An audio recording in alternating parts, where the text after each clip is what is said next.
Most people who are using computers know about viruses and antiviruses. Most of these people don't even think how antivirus works. They just install an antivirus and forget. You need to know how antivirus works so that you can decide which antivirus is best for you. After completing this video, you will know how antivirus works, what features are necessary, and which features are just gimmicks before spending your hard-earned money on antivirus. So watch the whole video.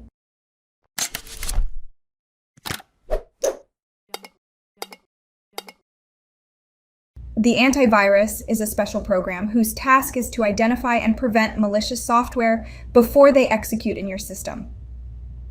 That's the reason antivirus software runs first compared to other programs when you start your system. Your antivirus software has elevated privileges so that other software cannot disable it. The viruses try to identify the antivirus software and prevent it from running. That's the reason your antivirus has system-level access. Once the antivirus starts running, no other program can kill it or disable it. That's the reason you cannot disable your antivirus by killing the process from the task manager. When you try to end it, you will get an error, or it starts back in a few seconds. This is one of the basic and most important workings of the antivirus, that it should have a high privilege system-level access. Antivirus uses three main components in detecting the malicious software. We will see they're working one by one in detail. If you want to know how viruses work, how they infect your system, we have a separate detailed video on that. You can check the description or click the I button. When the antivirus started their journey, the first detection method they were introduced was the signature-based detection. Now first, let me tell you what the signature is. Every file has a unique byte. This information is used to identify the content of the file. Whenever you change something in the file, the signature is also changed. This information is used to verify different things at the forensic level. This same information is used to identify the viruses. The antivirus has a database of virus file signatures. So when you run the scan, the antivirus scans files and matches their signatures with the database. If any signature is matched, that file is flagged as a virus and blocked from running.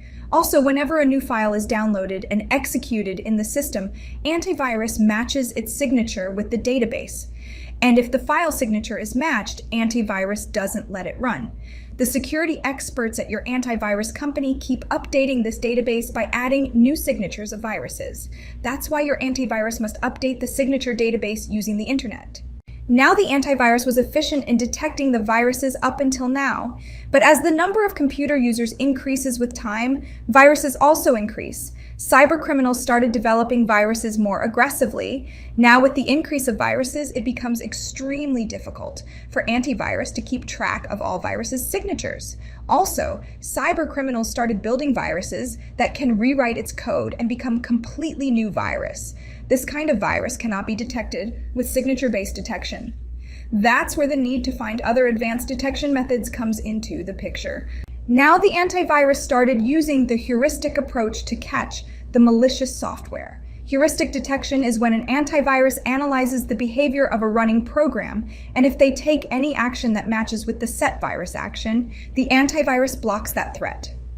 For example, if a program aggressively starts duplicating itself or attaching itself to the system files, the antivirus knows this is not a normal program and its action is matching with the virus.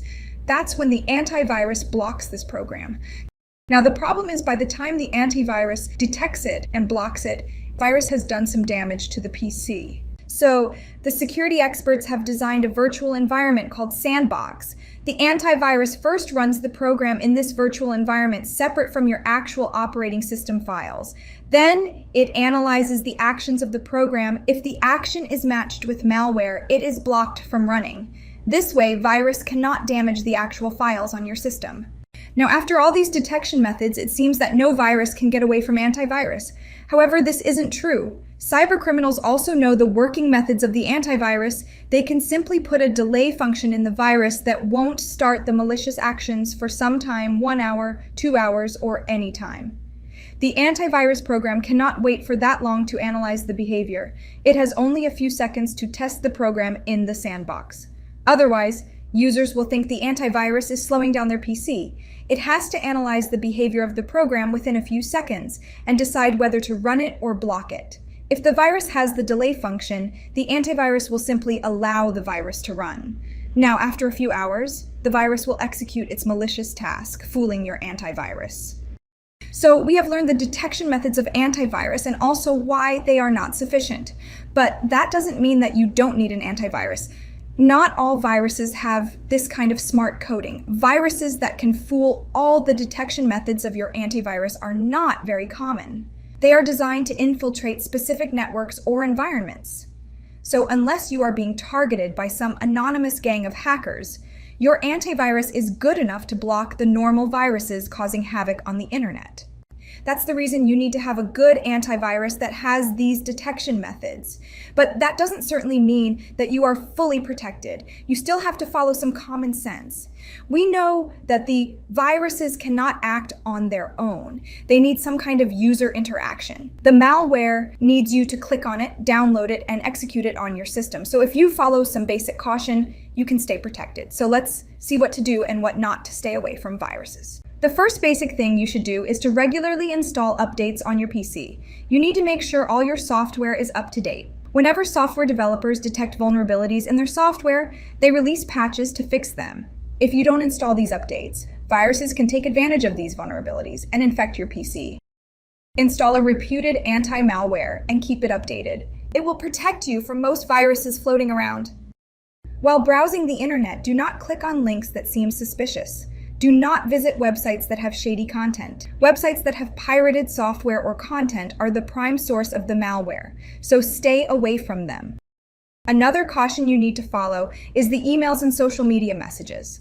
It has become cybercriminals' most favorite method of spreading malware. They send you emails or messages posing reputed organizations and ask you to download the attachment or click the link. Once you follow their action, you get infected with the virus. So stay away from spam emails and messages. So these are the basic common sense that you can follow to stay away from the malware. So now you know how antivirus works and what features a good antivirus should have. That's it for this video. If it does help you, press the like button and share it with your friends. We keep uploading videos related to computer security. So subscribe to our channel and press the bell button to make sure you don't miss anything.